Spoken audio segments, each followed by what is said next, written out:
And welcome. You're watching Vision Plus. Without a vision, the people perish. And one of the things that happened in the Vietnam War, I remember some of the people that didn't come back. I was doing a TV show at the time, and also, in addition to the Vietnam War, the Korean War, my daughter's closest friend was Oh Sun Yi from Vietnam. Well, she was from Korea.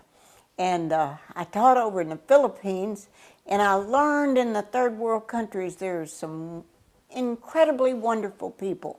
And some of the people that had family members, we had 10 family members in the military, 2 brothers in the Air Force, and you're going to get to meet a person that his dad was in the Air Force fighter pilot, and I had a brother in the Merchant Marine. You didn't hear too much about the Merchant Marine, but I tell you what, they took supplies to all over the world for the people like my other brothers that were in the Air Force. And then my daughter was in Coast Guard. So there were a total of 10 family members. And I've always been so in love with everybody that works with the military or in any way associated. Tony, as most of you know, my husband that died a couple years ago, he was in the Marines. He was in a jarhead, and we just had lots of fun with him. One of my favorite things was going to the Marine Corps ball they had in November around the birthday of the Marine Corps. And one of the person that lives here in the village of Providence, quite a number of people have been in the military that live here in the village of Providence. And one of them is Brian Andrews. He and his wife Lisa live here, and he works with a company. What company do you work with? It's called Synapse Wireless. And Synapse Wireless. What do you do? This is Brian Andrews, and his dad was the Korean War and Vietnam War veteran that we're going to hear more about. But what do you do with your company? Well, it's a very small company in Research Park. I'm one of the software engineers there. Uh-huh. And so that you can figure out all these things that I don't understand, but working with software. But they have been such wonderful friends of ours. In fact, if you look to your extreme right over there, that was one of the gifts you gave me when Tony died. Oh, the little lamp. Yeah, and the lamp's still going 2 years later, or almost 2 years later. Well, one of the things that happened, I got to go to this incredible memorial service that they had here in Huntsville for your dad, and I was so impressed with all the people that came. Now, tell us a little bit about you and Lisa. You originally lived in South Dakota, or you did, didn't you? Actually, no. Her family's from South Dakota. And then, but you actually took your dad back there for a memorial service. We did. So why, did he live there at one time? Actually, he didn't. Okay, let's get this straight. Yeah, I guess we better get this story. Yeah, let's start over. Let's go. Yeah. Tell me a little bit about your dad. Okay. He's Air Force. We'll go back to the beginning, and maybe we'll end up with fighter pilot. How we ended up in South Dakota. That would be good. Well, my dad is part of the World War II generation, and we're losing those guys very rapidly now as they age. He was a high school student during World War II. In about 1943, he went to sign up for service. He was 17. My brother signed up at age 17. Oh, too. okay. Yeah, so. And I don't know exactly how that worked, but I guess the parents had to sign for him. They could go sign up, and he knew that he wanted to fly.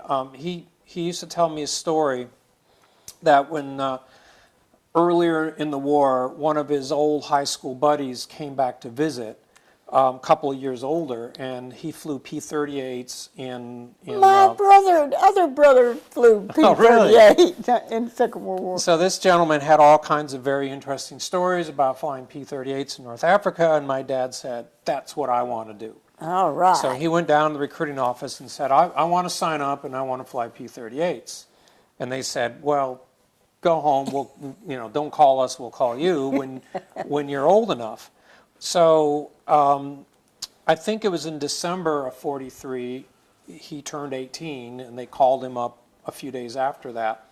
So he went into the Army. In those days, the Air Force didn't exist as a separate service. That's true. So he joined the Army, went through basic training and all that, and I guess he had the aptitude to become a pilot. So they sent him to pilot school. That was down in North Texas. I don't remember the name of the field now. I'm drawing a blank on that, but it was in Texas, I know. And so he went through pilot training. And he graduated, and his graduating class was 45G, I think it was, meaning that class graduated in 1945. Now, of course, in 1945, the war ended. So he graduated from pilot training right around the same time frame that World War II ended. I later learned, after he passed away, I talked to one of his buddies who was also a graduate of that class. And what that gentleman told me was that after the war ended, everybody in that class was just sent home. They didn't need pilots. Somehow my dad maneuvered a way to stay in the service. He wanted to stay in. So he was able to stay in the service, and I do know from other stories that he told me that one of his duties as a young officer was to escort the remains of soldiers coming back from Europe and Japan, to escort them home. So he had some stories about making arrangements to take caskets on train trips around the country, and I guess some fairly backwoods kinds of places. So he had a couple of adventures doing that. But eventually he got to go back to doing what he wanted to do, which was to fly. So he likes to talk about how there he was, an 18-year-old kid. He had his pilot wings, and off he went. Later on, he flew in Korea. He flew the F-86 Saberjet in the Korean War. That was in the early 1950s, 51, 52. Somewhere during that time, he became very ill, and they evacuated him. He probably had caught malaria in Korea, so they evacuated him, and then the war later ended, so he never got to go back to Korea. And that was typical because one of my brothers got malaria too, so they did that happen.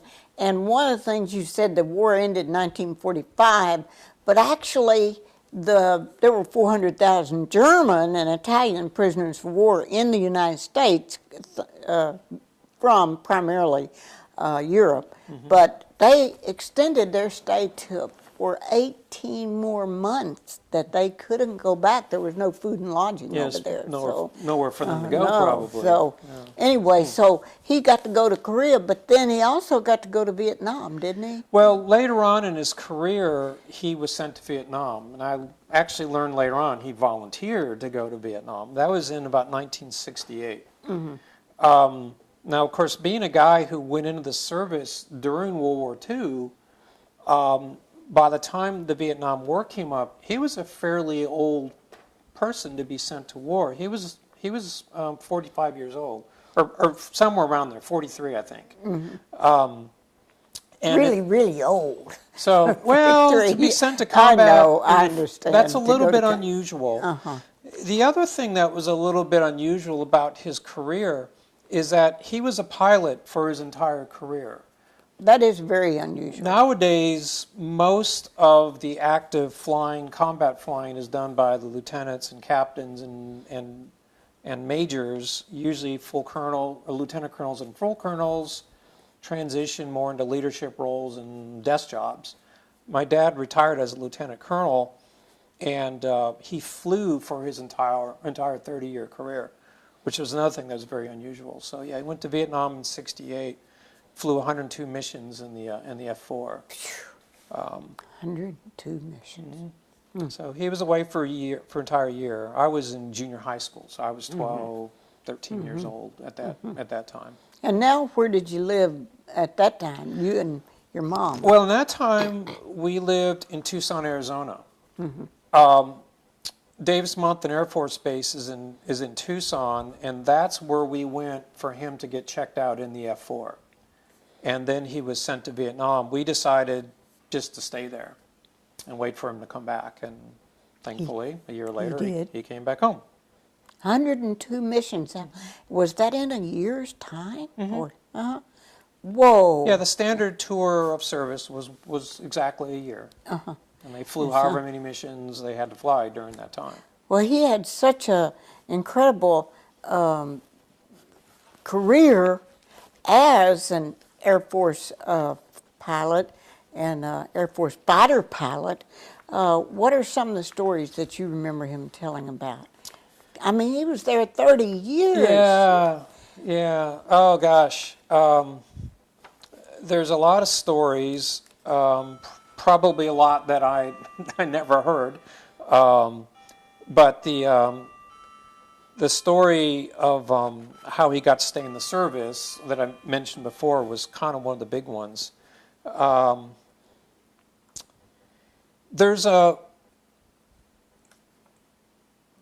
of the interesting stories I guess I could mention is the F-4, it's a two-seater. So there's the pilot sits in the front, and then the fellow sits behind. And usually the guy in the back is not a pilot. They were called radar navigators or... was this the Gib buddy? Or weapons systems operators. So a very good friend of his, or I guess a fellow he flew with a lot when he was in Vietnam, was a fellow named Matt Hendrickson. And he would sort of affectionately call Matt his Gib. And Gib stands for guy in back. It was kind of a joke. Most of the guys in the back don't like being called a Gib because it's a little bit demeaning. They're not the pilot. And the pilot's the big wig. Yeah. But he and Matt became very, very close friends. They flew a lot of missions together. There's a certain, I guess I would say, camaraderie that develops between two guys who go to war together and get shot at. I guess Matt really trusted my dad as a pilot that they would always come home. And my dad liked flying with Matt because Matt knew exactly what to do back there that would help them accomplish their mission. My dad, I think, came back first, and I think Matt came back a few months later. And your dad was a decorated veteran, so how did that come about? He had a number of air medals that he earned in Vietnam, and 2 Distinguished Flying Crosses and a Bronze Star. I actually have the citations for all those. I can't tell you exactly what he did to get those, but it usually involves something about a mission, accomplishing the mission or bringing an airplane back that was shot up. Oh, it was shot up. That was, demonstrating really good air skills. But Matt lives in Virginia, and they were very good friends for a very long time. To kind of go back to where we started with South Dakota, the reason I want to mention that is when my dad passed away here in Huntsville, we had a memorial service for him here. At the church, and that was at the really... At the Church of Nativity. It was so wonderful. It was very nice, and we were very, very gratified by the number of people who came. A lot of folks came to that service who he had maybe just met 1 or 2 times. But a lot of them knew you and Lisa. Exactly. Yeah, people came because they were supporting us. But we finally decided his final request was to be laid to rest in a national cemetery. And right before he moved to Huntsville, he was living in Colorado Springs, Colorado. And in his kind of final wish, he said, well, have a memorial service and then just send me to the National Cemetery in Denver. My wife and I talked about that a little bit, and we thought, well, if we just send his remains to Denver, nobody's ever really going to go there and visit. We don't live in Colorado anymore. Lisa's father is in the National Cemetery, the Black Hills National Cemetery. That's in Sturgis, South Dakota. And we have a number of other friends there. So we thought, well, if we took him there, there would be other people around. Lisa's father and Exactly. So the chances that people would go and visit would be much, much higher. Besides that, it's just a gorgeous place, beautiful, beautiful, beautiful cemetery. So we decided to go there. Now, so I sent out messages to a lot of folks asking, if anybody happens to be in South Dakota that time of year, come join us. Well, Matt Hendrickson, his Gib, wrote me from Virginia and said, we'll be there. So Matt and his wife flew all the way to South Dakota to be with us for the final military honors that we did and laid him to rest there. So that was really neat, and it was a great honor for Matt to join us. Now, you were about 12 years old. Your dad was in the military all the time you were alive, right? Yes. And then you were about 12 in Colorado Springs when you lived there, I guess. Were you? Well, when he went to Vietnam, I think I was in junior high school, so I was probably 12. When he came back from Vietnam, we went to Colorado Springs, and that's where he retired. And he stayed there. What did he do after he retired? After he retired, he worked in real estate for about 20 years, and then he retired. Retired next time. And then you guys decided to invite him to come to Huntsville, Alabama, got him a place to live, and he came. Yes. And enjoyed being here for a while, meeting some other people. Yes. He'd come to visit us a few times. We've been in Huntsville for 8 years, and when we got here, we knew that this would be a great environment for him because it's such a military community. So we thought he would really enjoy here. We also thought he would enjoy the climate here because Colorado Springs is 6,000 feet, and he did not have good lungs. So he was having breathing problems in Colorado Springs. So we also thought this would help. Yeah, that he would enjoy the climate here. Now you had gone to actually drive him here, didn't you have that opportunity? Well, we did. That was wonderful you had that long trip of not just flying him here, but where you actually got to be with him. Yes. And I think that is so wonderful. Yeah, Lisa and I flew back and forth for about a year, going back and forth every couple of weeks, or I should say every couple of months, to help him pack and organize and get ready for the move. He was, being a military guy, he was super organized, so everything had to be, he had to have a checklist for everything and have everything completely organized. So we went back and forth and helped him do that. Got everything packed. So when we did the final move, Lisa and I flew back, supervised the loading and the moving and all that. Then we flew her back home. And then my dad and I took 4 days to make the drive. Actually, no, I think we did 5. And that was, what a time of together with your own dad. Yeah. And then he passed not too long after he actually moved here. Yeah, that's the real sad part of the story is... But it's sad, but it's also wonderful. Well, you got to be with him right here. Yes. And you got to drive with him. Yes. What if he'd been in Colorado Springs and that had happened? We so think I about think that is just marvelous.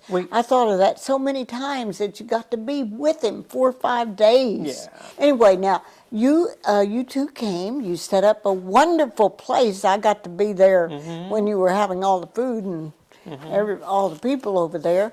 But he got to be there for part of that time and be with you part of that time, you and Lisa. Yes. I think that is just so, and so many of your friends got to be with them. Now, what do you think was the significant thing you remember about those 5 days together with your dad coming home? Coming home to Huntsville. It was like old times. Really? I mean, like a lot of kids, I guess, who grow up and then leave home, I don't want to say we separated, but we each led our own lives Well, of for course. a long period of time. Going back and spending 5 days in the car with him driving, it was very much like being a little kid again, going on summer vacations with my dad. Because you had done that when you were a kid, Right. and had that time together. And did he seem to enjoy that too? Oh, yeah. And reminisce about, I wish you'd have had a camera or a recorder so you could have recorded some of those tales. Yeah. Did he tell you anything about Vietnam or when he was there, or Korea, or any other? Well, not on that trip. Not on that Because trip. we'd kind of already talked about you'd that heard stuff that. over the last 30 years. What did he seem to want to talk about on those 5 days coming back? Oh, I think mostly about the apartment and moving in and all that kind of stuff. To him, that was a really big deal. Right. The house he moved out of in Colorado Springs, he'd lived in that house for 40 years. So How many? 40. That's what I thought you Yeah. said. 40.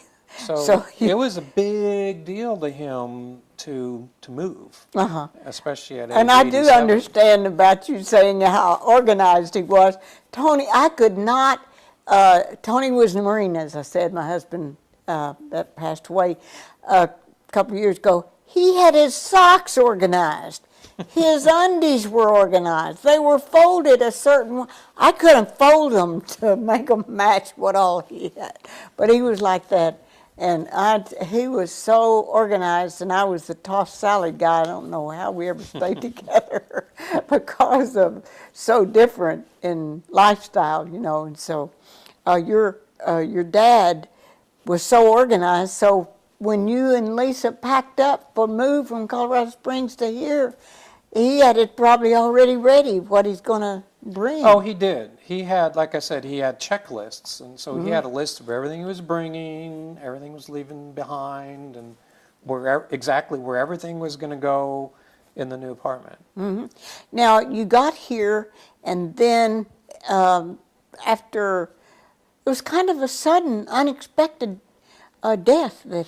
Yeah, he fell in the apartment and broke his hip. Oh, my.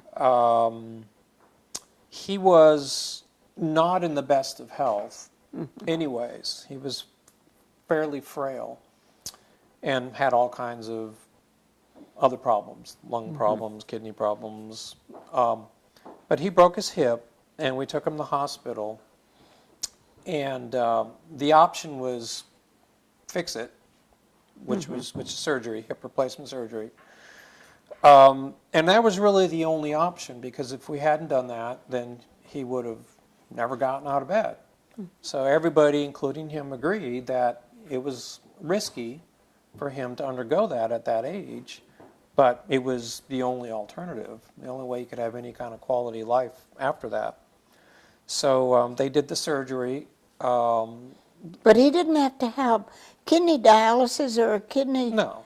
But he had kidney challenges, didn't he? He did. What was the surgery? Well, the hip replacement surgery. Oh, okay. And so the one we're going to interview for another week, she had a couple of hip replacements, and knees and so forth. Wow. So then you two made the decision, I guess, family members, to actually go to the National Cemetery in South Dakota. Right. And I know Lisa's from there, your wife. How'd you two meet? I know that's getting on a different night about Well, your... That's so wild. like a lot of people, we met at work.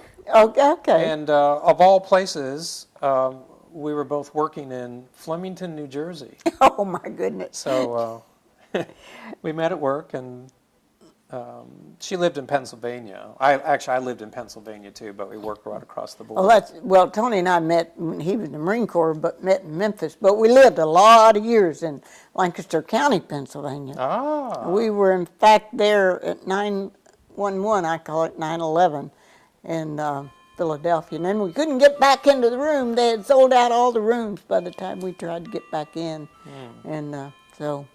But you two met there, and how in the world did you happen to come to Huntsville, Alabama? Well, there's a little bit of a story there.